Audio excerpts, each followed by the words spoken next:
Some TV shows are great. Some TV shows are so great we remember them for years and years, and they go down on the annals of the greatest of all time. But there are some TV shows that, despite being great, everyone eventually just kind of forgets about them. This could be for several reasons: age, change in sensibilities, a lack of access to said show, and because everyone is on creating TV and content for their rival streaming platforms. The sheer amount of shows available now limits everyone's ability to go back and watch old stuff. Anyway, here are just some of the TV shows I think people may have let slip their minds just a little bit. The Practice is a legal drama from David E. Kelley, and a precursor to arguably the more popular, better show, Boston Legal. Now, The Practice was a huge hit. It was watched by tens of millions of people when it was at its peak. It was also regularly up for major award recognition for its cast, its writing, and the show itself. It's actually a little surprising how much acclaim this show got, because these days a show like this wouldn't get such attention no matter its quality. Why has it been forgotten then? Well, it took a very long time for it to arrive on home video. Heck, it still hasn't been released in full here in the UK. You also can't easily get it on demand or via streaming either. In the US and certain other regions, you can stream it on Disney Plus and or Hulu. It's almost as if nobody wants you to watch it. The show has aged a bit. Its first few seasons aren't the greatest on a visual level. The storytelling and certain views of characters has not aged too well either, but it's still a good entertaining watch for the most part. From the makers of Cheers and Frasier, Wings was set in a small airport about two brothers trying their best to run said airport. It was a sitcom, it ran for 8 seasons, and it was very well liked. You would think that a show set in the same fictional universe as Cheers and Frasier would be a mega hit and that everyone would remember it.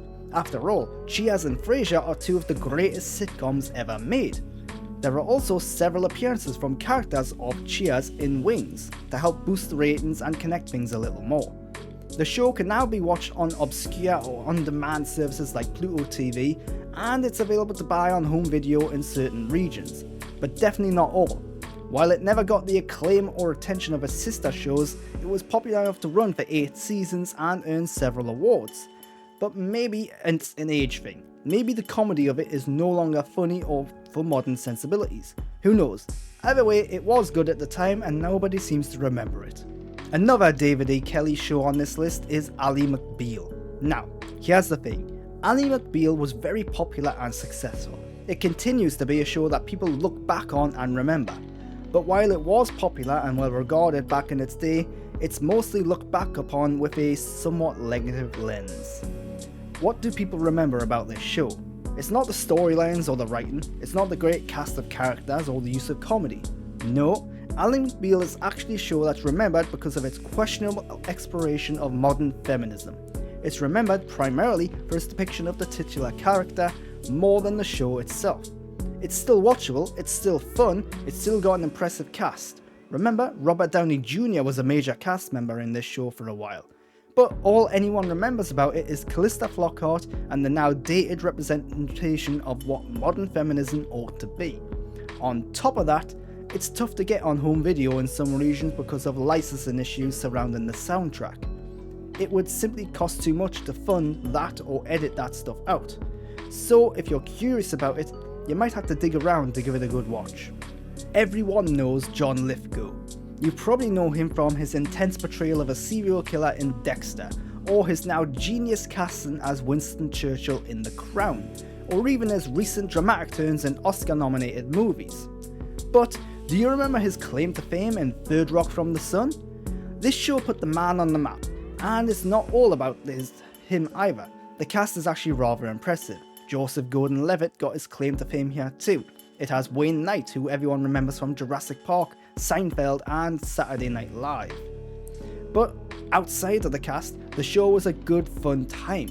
Maybe not the most acclaimed or best thing in the world, but if you want to sit down and watch something that was fun escapism, this would be a decent one to do that with. Why has it been forgotten? It's available on home demand, it's watchable on TV reruns too, just nobody ever really talks about it much. It's fallen into obscurity for unknown reasons.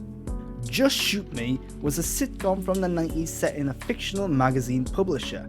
It features a cast that went on to be big across other sitcoms, shows and movies. Perhaps most notably though, this is what David Spader's big breakout role was outside of Saturday Night Live. Throughout its run in the US at least, the show was constantly being moved around the schedule. Despite never having a consistent time slot, it still managed to gain significant viewing figures, showcasing some degree of popularity and success, and it ultimately ran for 7 seasons. I'm not going to sit here and say this was one of the all-time greats, because it wasn't, but it was a consistently good fun time, and now the only thing anyone ever really remembers about it is the performance from David Spade, who was very great in the show. And those are just a few examples of TV shows that everyone seems to have forgotten about. So, let me know in the comments if you back down below what you think are the most forgettable TV shows, and why has everyone forgotten about these shows as well.